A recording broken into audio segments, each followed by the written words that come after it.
ಉಪರಾಷ್ಟ್ರಪತಿ ಜಗದೀಪ್ ಧನ್ಕರ್ ದೆಹಲಿಯ ಭಾರತೀಯ ವಿದ್ಯಾಭವನದಲ್ಲಿಂದು ನಂದಲಾಲ್ ನುವಾಲ್ ಇಂಡಾಲಜಿ ಕೇಂದ್ರಕ್ಕೆ ಶಿಲಾನ್ಯಾಸ ನೆರವೇರಿಸಿದರು. ಬಳಿಕ ಉಪರಾಷ್ಟ್ರಪತಿ ಭಾರತೀಯ ಇತಿಹಾಸ ಮತ್ತು ಸಂಸ್ಕೃತಿಯ ಅಧ್ಯಯನವನ್ನು ನಡೆಸುವ ಇಂಡಾಲಜಿ ದೇಶದ ಅಭಿವೃದ್ಧಿಯಲ್ಲಿ ಪ್ರಮುಖ ಪಾತ್ರ ವಹಿಸುತ್ತದೆ.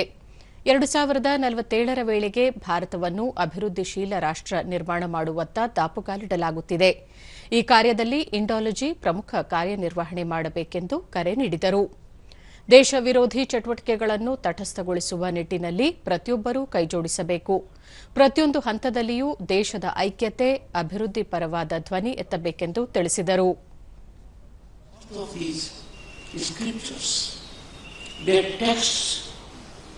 The enlightenment you get by just reading, understanding will make you get into a different sublime mode. Renaissance of our culture requires renewed focus on our classical languages, and fortunately that number is now available.